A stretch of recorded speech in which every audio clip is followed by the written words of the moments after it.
जय श्री कृष्णा दोस्तों, स्वागत है आपका अपने YouTube चैनल में। आज के वीडियो में आपको महाभारत के प्रमुख पात्रों में से गुरु द्रोणाचार्य के बारे में बताने वाली हूँ, तो आप वीडियो के अंत तक बने रहें। गुरु द्रोणाचार्य भारद्वाज मुनि के पुत्र थे। इस संसार के श्रेष्ठ धनुर्धर थे। महाराज द्रुपद इनके बचपन के मित्र थे। भारद्वाज मुनि के आश्रम में द्रुपद भी द्रोण के साथ ही विद्या अध्ययन करते थे। भारद्वाज मुनि के शरीर त्यागने के बाद द्रोण वहीं रहकर तपस्या करने लगे।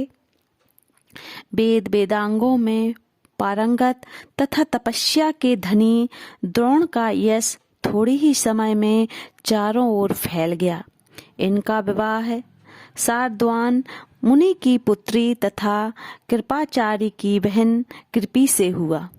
कृपि से द्रोणाचार्य को एक पुत्र हुआ जो बाद में अश्वत्थामा के नाम से अमर हो गया।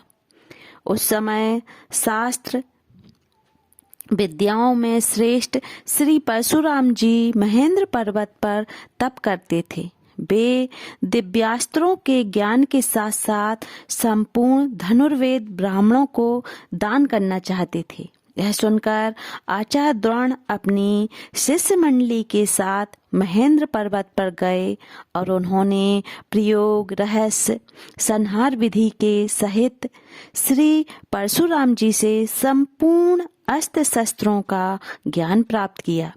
अस्त्र शस्त्र की विद्या में पारंगत होने पर द्रोणाचार्य अपने मित्र द्रुपद से मिलने गए। द्रुपद उस समय पांचाल नरेश थे। आचार्य द्रोण ने द्रुपद से कहा, राजन, मैं आपका बाल सखा द्रोण हूँ। मैं आपसे मिलने के लिए आया हूँ। द्रुपद उस समय ऐश्वर्य के मद में चूर थे। उन्होंने द्रोण से कहा, तुम मूढ़ हो, पुरानी लड़कपन की बातों को अब तक ढो रहे हो। सच तो यह है कि दरिद्र मनुष्य का धनवान का, मूर्ख विद्वान का तथा कायर सूरवीर का मित्र हो ही नहीं सकता। द्रुपद की बातों से अपमानित होकर द्रोणाचार्य वहां से उठकर हस्तिनापुर की ओर चल दिए। एक दिन कौरव पांडव कुमार परस्पर गुल्ली डंडा खेल रहे थे। अचानक उनकी गुल्ली कुएं में गिर गई। आचार्य द्रोण को उधर से जाता हुआ देखकर राजकुमारों ने उनसे गुल्ली निकालने की प्रार्थना की। आचार्य द्रोण ने मुट्ठी भर सींग के बाणों से गुल्ली निकाल दी।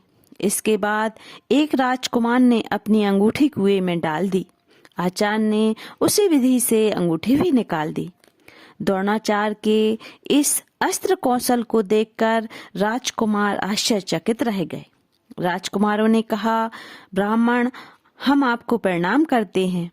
यह अद्भुत शास्त्र कौशल संसार में आपके अतिरिक्त और किसी के पास नहीं है। कृपया आप अपना परिचय देकर हमारी जिज्ञासा शांत करें। द्रोण ने उत्तर दिया, मेरे रूप और गुणों की बात तुम लोग भीष्म से कहो, वही तुम्हें हमारा परिचय बताएंगे। राजकुमारों ने जाकर सारी बातें भीष्म जी से बताईं। भीष्म पितामह समझ गए कि द्रोणाचार्य के अतिरिक्त यह कोई दूसरा व्यक्ति नहीं है। राजकुमारों के साथ आकर भीष्म ने आचार्य द्रोणाचार्य का स्वागत किया और उनको आचार्य पद पर प्रतिष्ठित कर राजकुमारों की शिक्षा दीक्षा का कार्य सौंप दिया। उन्होंने आचार्य के निवास के लिए धन्य धान्य से पूर्ण सुंदर भवन की भी व्यवस्था कर दी। आचार्य वहां रहकर शिष्यों को प्रतिपूर्वक शिक्षा देने लगे। धीरे धीरे पांडव और कौरव राजकुमार अस्त्र शस्त्र विद्या में निपुण हो गए। अर्जुन धनुर्विद्या में सबसे अधिक प्रतिभान वाले निकले। आचार्य के कहने पर उन्होंने द्रुपद को युद्ध में परास्त करके और उन्हें बांधकर गुरु दक्षिणा के रूप में द्रोणाचार्य के चरणों में डाल दिया। अतः वे द्रोणाचार्य के अधिक प्रतिभाजन बन गए। महाभारत के युद्ध में भीष्म के गिरने के बाद द्रोणाचार्य कौरव सेना के दूसरे सेनापति बनाए गए। वे शरीर से कौरवों के साथ रहते हुए भी हृदय से धर्मात्मा पांडवों की विजय चाहते थे। इन्होंने महाभारत के युद्ध में अद्भुत पराक्रम प्रदर्शित किया।